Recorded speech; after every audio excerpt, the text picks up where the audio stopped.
Hey there, this is Mahisha Satt-Woodley, and if you haven't already picked up Russell Brunson's book, Expert Secrets, please do so. I think it's chock full of information and a lot of information on starting your businesses online and starting your culture. I read this book so many times. I've listened to the audio so many times as well that when I go through the book, I hear Russell's voice. He did a really great job.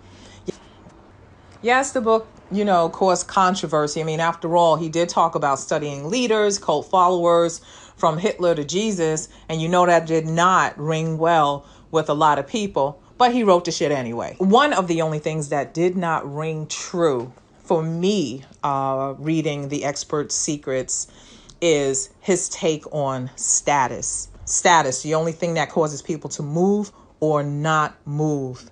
And so I was kind of juggling this around a little bit in my head, and I was like, wait a second, wait.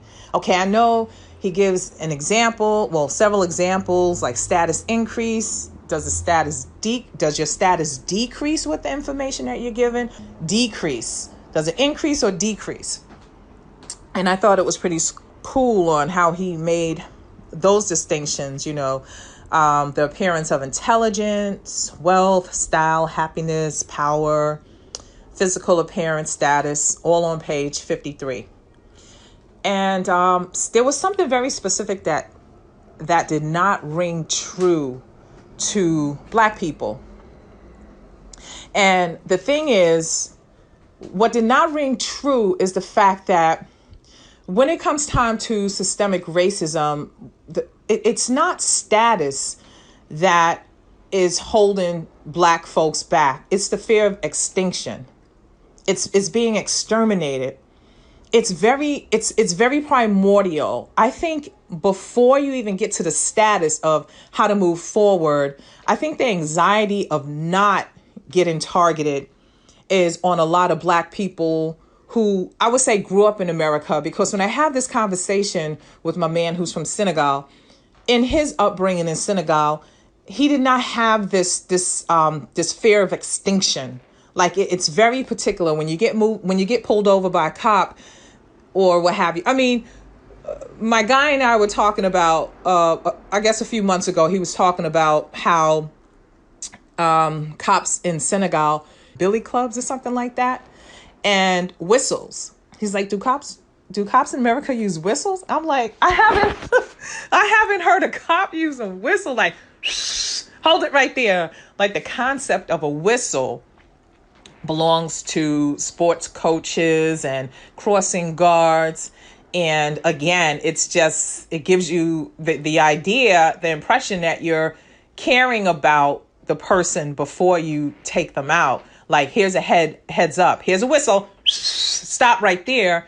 I had to explain to him, no, that's not what cops do.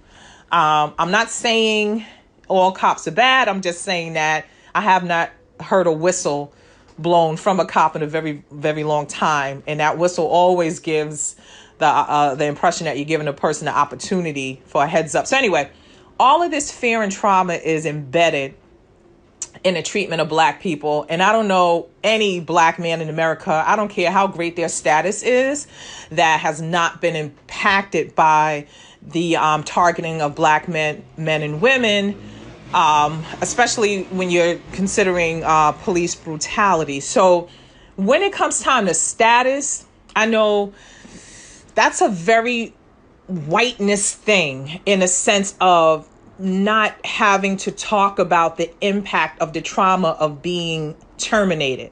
Like, that anxiety has ran through the minds of Black people who get pulled over by cops all the time. And even if it's like, this is who I am, you may not have it immediately, but it will come back. The possibility that you can be taken out. So although status is great, it's something that we all strive for, we want to have, and it's innate. You want to grow. The appearance of intelligence, the appearance of wealth, the appearance. But at the end of the day, something that's even more innate, something that's even more embedded in Black people is the need to survive, the need to just not get killed due to the laws and policies in the world. So I will put that under the foot of the image or on the side of the image. It's stuff that we don't talk about in business.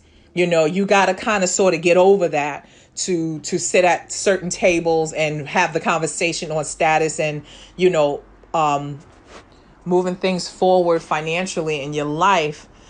But this is this one thing that lurks in the minds of Black and brown folks, is that they're being targeted. And that's just, you know, that's in social norms and policies.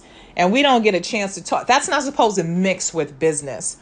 So I definitely agree with people wanting status increase.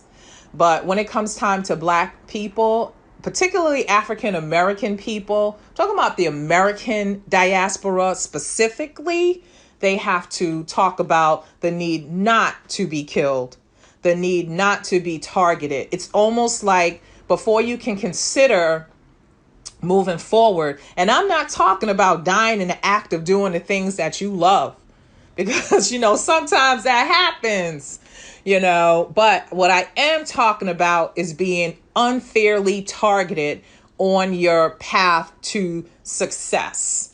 And you can have a conversation with any Black millionaire, any Black billionaire who has grown up in America, who was targeted when they were younger, or as they accumulated wealth, they were targeted because people decided in society that they should not be driving the car or living in the house that they live in. So there's something more basic. I love the status increase. I love the conversation on status because that's what a lot of people want, you know, but there's something more primordial, and that is the need not to get killed due to systemic racism. So let me know what your thoughts are. Definitely pick up the book. I am a huge fan of The Expert Secrets by Russell Brunson. I think he did a really great job with writing this book, disrupting the norms. I mean, the best part of the book for me is the distinction between improvement offers and new opportunities. But I would also add a picture to what is important to people. And before you get to the status, you have to know, you have to have a knowing that, you know, your life isn't threatened. And we don't talk about that trauma a lot because in whiteness, it does not exist. There is not one white man on this planet who can talk about the innate feeling of being, you know, terminated. It's just not in how they were reared. It's not a part of their reality. And so, but it is a part of the reality of Black and brown men and women and boys, right? It's the unspoken thing when you're talking about creating businesses and so on and so forth. So let me know what you think about this. Is there more of a primordial need for Black people to get in order for them to move ahead? Mind, body, and soul. So it's not just a money thing. It's a well-being. It's a wellness thing. What happens when you have Black people who no longer have that fear of their life? Is it because of status? Is it because they no longer identify with it? Or is it because it's just no longer relevant? So how can we get to the no longer relevant stage? And I'm just curious. Let me know what your thoughts are, comment, and I will speak to you soon. Have a great day.